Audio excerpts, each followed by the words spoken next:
My hope with this lecture, and also with my book Faith and Freedom, the Christian Roots of American Liberty, is to correct the many popular misconceptions about America's past, to repair the damage inflicted on our nation's heritage by the liberal history lesson, and to tell the true story of the unfolding of an idea that we often take for granted, the idea of liberty. Our mission as citizens is to rediscover exactly how it is we came to be Americans, so that we will understand exactly what is required to reclaim our heritage of liberty. Because right now, the American idea is under an all-out attack by President Obama, his administration, many if not most in Congress, the academic community, and the so-called mainstream media. These people don't like America. They don't like liberty. They don't like God. They don't like our Declaration of Independence, which states that we have been endowed by our Creator with certain unalienable rights to life, liberty, and the pursuit of happiness. Liberals disagree totally with that proposition. Unalienable right to life? Do we have an unalienable right to life? They want to have as many abortions as possible. There is no unalienable right to life in America anymore, according to liberals. If there's no right to life, what rights do we have? Liberals are at war with the Declaration of Independence. That's why they never mention it. They disagree that there is even a creator, much less a creator that has bestowed upon every individual an unalienable right to life, liberty, and the pursuit of happiness.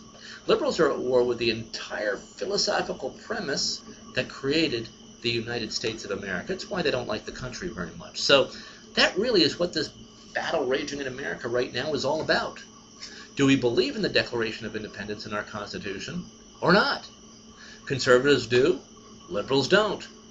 We believe God grants individuals unalienable rights to life, liberty, and the pursuit of happiness. We believe that these rights come from God and not from government. Liberals believe the state is the ultimate authority. That's what this battle is about. And the greatest weapon we have in this battle is information, knowledge. What made America so successful was liberty, made possible by limited government, limited, divided government power. But we can't have self-government if the people are not capable of governing themselves. That's why faith and morality are so essential to the survival of liberty. The more our culture becomes debased, the quicker we're going to lose our freedoms. Think about it.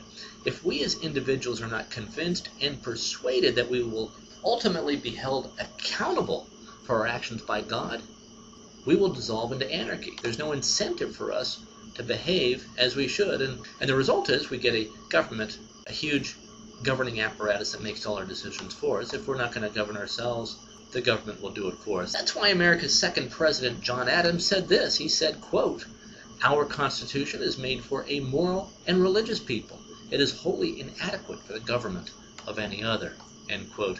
And here's what James Madison, the father and primary author of our Constitution, told the Virginia General Assembly in 1788.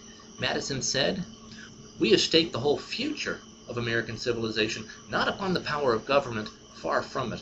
We have staked the future of our political institutions upon the capacity to sustain ourselves according to the 10 Commandments of God." That's James Madison. We can't win this battle if we don't know our history. That's why I wrote Faith and Freedom, the Christian Roots of American Liberty, to correct the liberal history lesson, to set the record straight about the origins of American liberty. We need to teach people, including all these immigrants now coming to America, what it is that made America so successful, what made America the most prosperous nation in human history. If you don't read my book, Faith and Freedom, at least read America's Declaration of Independence. That document says just about everything you need to know about what America is all about. Then, read the Constitution. The Declaration of Independence describes the philosophical principles, the moral principles that undergird America and our Constitution. The Constitution is the rule book by which our government is supposed to live by. So make sure you read those two documents. And then, if you want some more history, not the liberal history lesson, but the real history, read my book, Faith and Freedom, the Christian Roots of American Liberty. You can get the ebook version here for free just by clicking the book cover over here on the right. on the right side of the screen if you're here on my website, escapetyranny.com. So click on that to get your copy. Send your friends and relatives here to get their free copy also. I just want to get this information out there as widely as possible because we can't reclaim our heritage of liberty in America if people don't have the facts and don't have the information. Ignorance is the greatest ally of the left. The more they keep people in the dark, the better it is for them. That's why the left's control of education is so troublesome. Information is our greatest weapon. Ignorance is our greatest enemy. The truth shall set you free.